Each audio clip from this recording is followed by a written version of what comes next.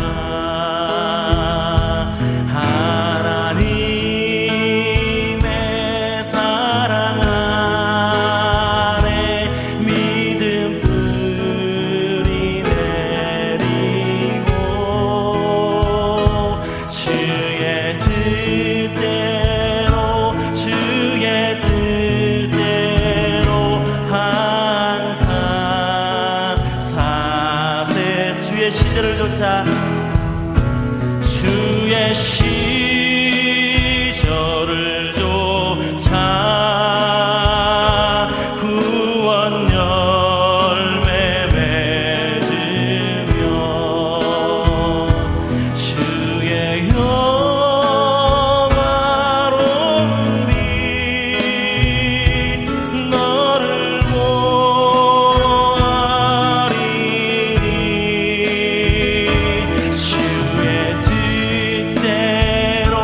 주의 뜻대로 항상 살리.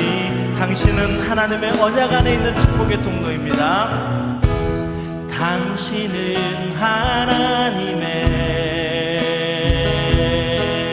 언약 안에 있는 축복의 통로. 당신을 통하여서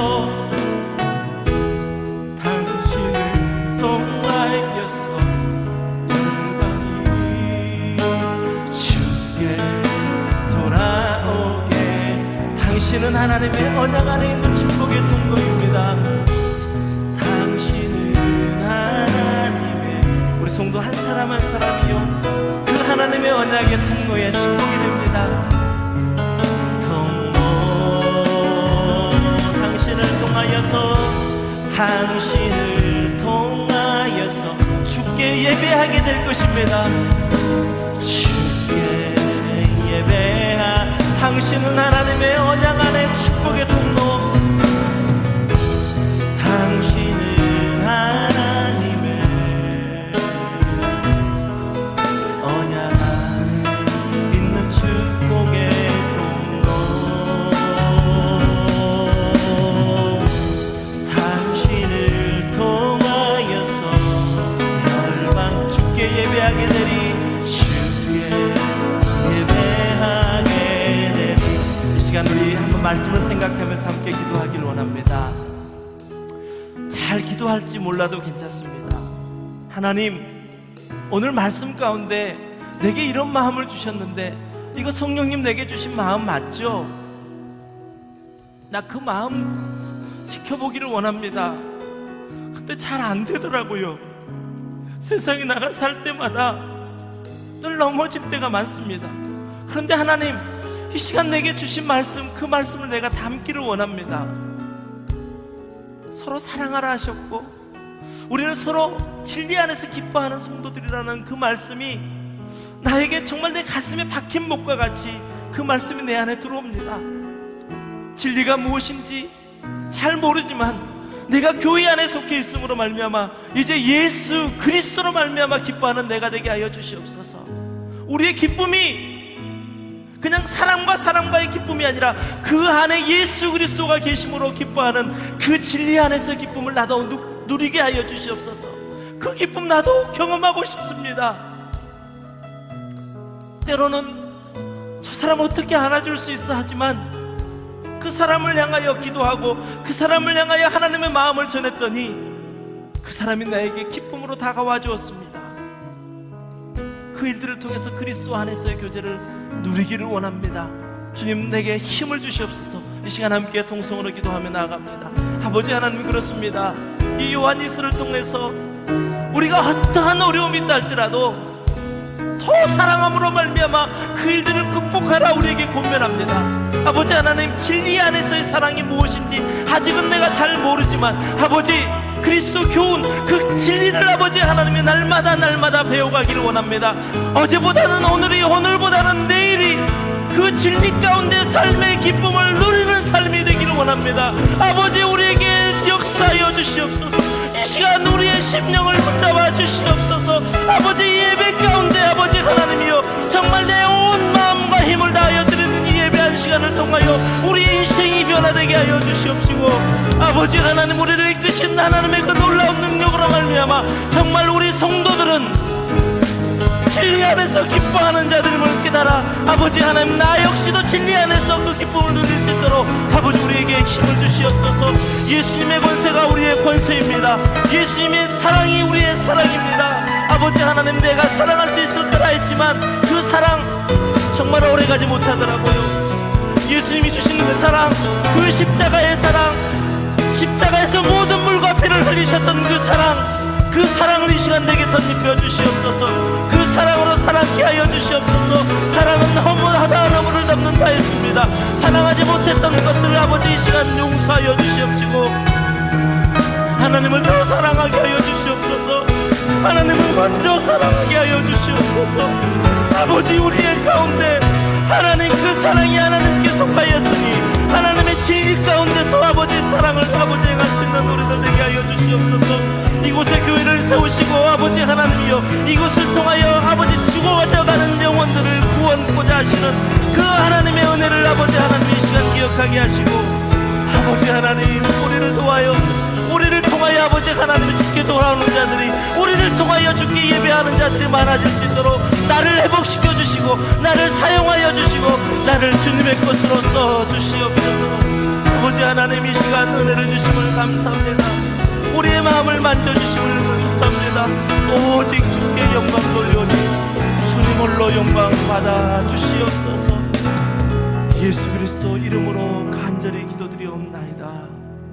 아멘. 우리 함께 자리에 일어나셔서요, 우리 한 사람 한 사람들의 교회가 이 시간 선포하고 외치기를 원합니다. 우리는 주의 움직이는 교회들입니다. 주님, 우리를 사용하여 주시옵소서. 함께 찬양으로 선포합니다.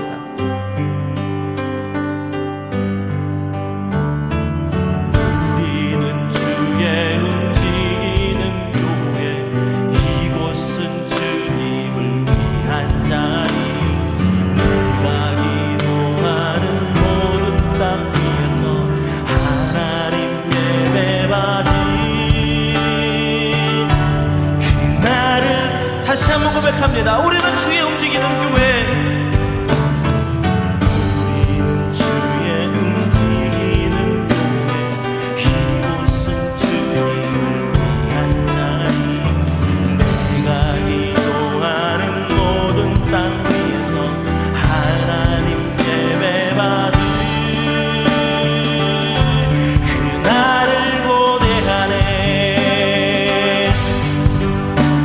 나의 노래로 주님의 성전을 지으리. 높임을 받으소서. 이스라엘의 찬송 중 거하신 주님은 거룩하십니다. 두 손 들어 주님의 보좌를 만들고 온 마음 다해 경배하리. 푸른 날개 사이에 임하신 것처럼 내 위에 임한 하나님, 우리가 이곳에 섰습니다. 하나님의 긍휼과 하나님의 자비하심이 이 시간 모인 주의 백성들에게 가득 넘치기를 원합니다. 치유하시기를 원합니다. 회복하시기를 원합니다. 아버지, 우리를 사용하여 주시옵소서. 주를 높이리라. 열방들아 주님을 송축할지어다. 그 발 아래 힘만 선포하시기를 원합니다.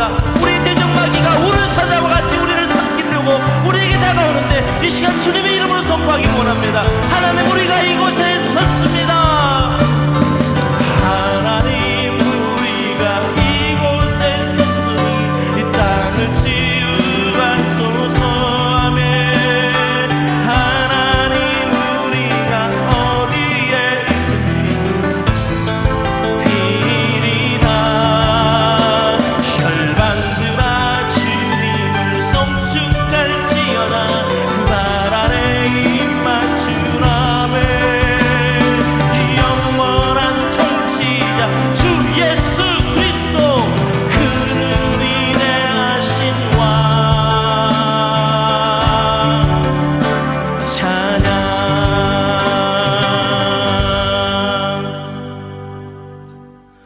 이제는 교회의 머리 되신 우리 주 예수 그리스도의 은혜와 하나님 아버지의 극진하신 사랑과 성령님의 감화 감동 내주 교통하심의 역사가 대적할 자를 대적하고 대접할 자를 잘 대접함으로 진리로 기뻐하는 성도의 삶을 살기로 간절히 소원하는 이 자리에 함께 예배한 모든 예배자들의 머리 위에 이제로부터 영원까지 함께 하시기를 간절히 축원하옵나이다. 아멘.